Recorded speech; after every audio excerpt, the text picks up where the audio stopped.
WoW Classic Exploration Part 9, Mount Hyjal.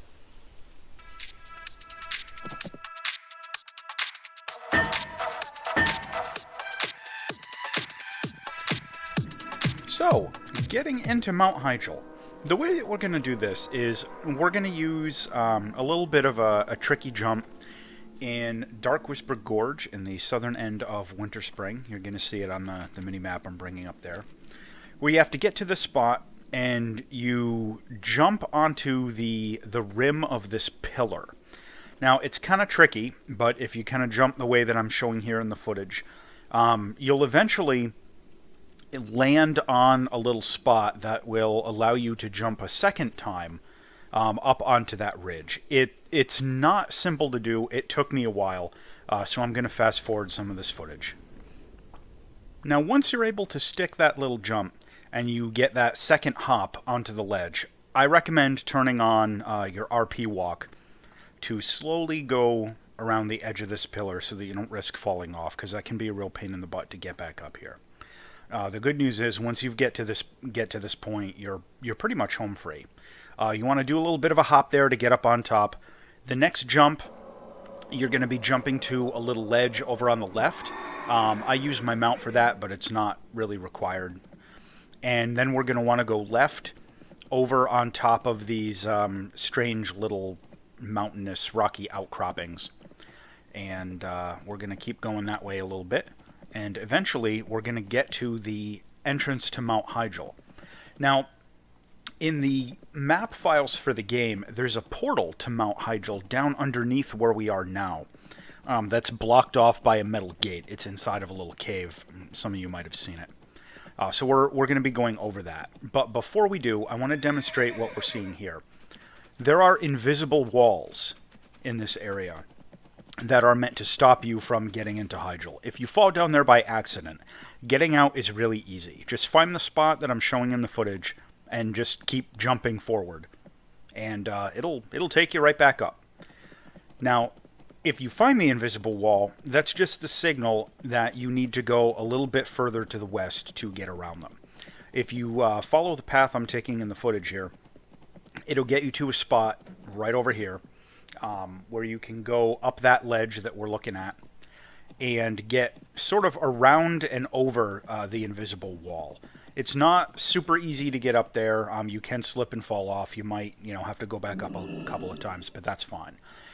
Again, I recommend doing this with a mage or a paladin, and there's a really important disclaimer that needs to get mentioned at this point. Caution! Res sickness is a thing.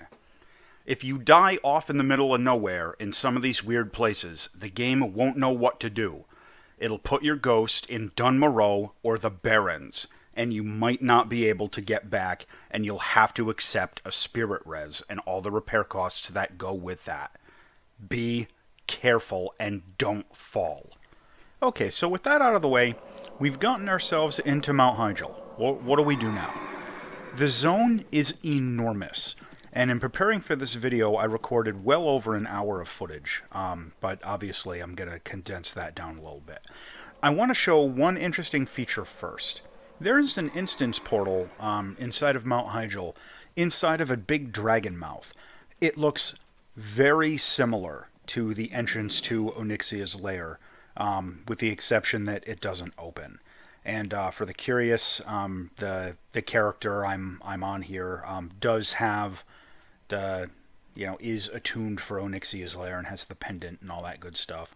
I've got every attunement finished. I've got all the items in the inventory, and it doesn't open.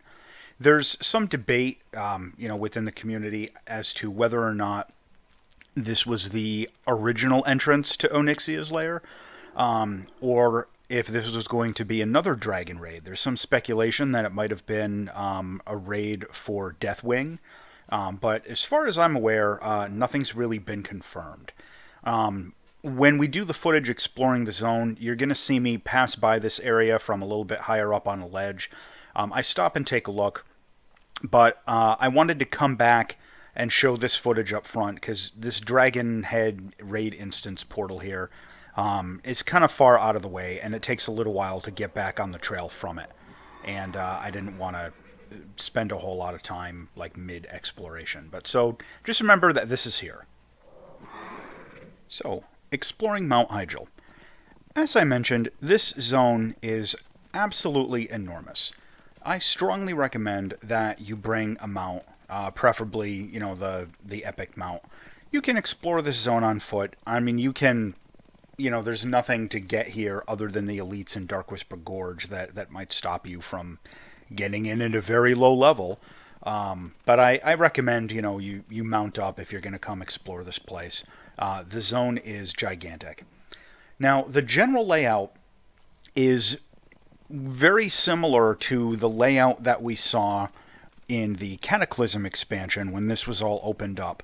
And parts of it are also similar to what we saw in the raid, the battle for Mount Hyjal in the Burning Crusade. So if you're familiar with either of those parts of content, you're going to see a lot of familiar sights, as you're exploring your way through here. One of the other things to be aware of is, again, as I mentioned, if you die here, the game is going to throw you, down into the Barrens or off in Dun Moreau. So don't fall, don't die. You'll have to take a spirit res, and that's never fun. Now, the Mount Hyjal zone is one of the more mature and finished out of all of the different closed zones in the game. As you can see, there's decorative terrain here. There's these gates.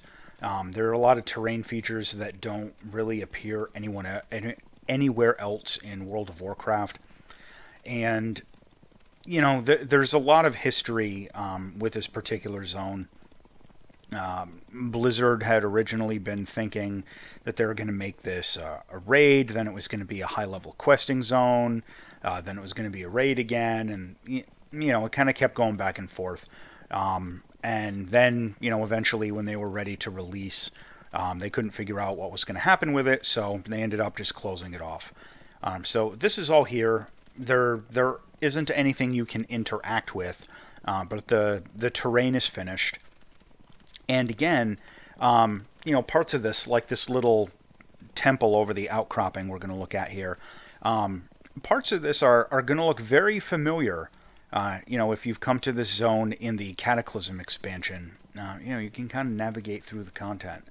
Up ahead, we're going to see the corpse of Archimond tangled up in the roots of the World Tree. We'll see the famous Blizzard construction under construction sign that's on the ground. I take a minute to zoom in on that. You'll find all these these corrupted temples we're kind of looking at here. It's not really clear what was actually going to be here if they populated this for the release of the game, but the terrain's here, even without anyone to talk to. I think it's pretty interesting to come look at this, if for no other reason than to sort of wonder what might have been and reminisce a little bit about what they finally did with this zone when it came out in Cataclysm. So I'm going to shut up, and hopefully you enjoy the rest of the exploration footage. And as always, thank you for watching.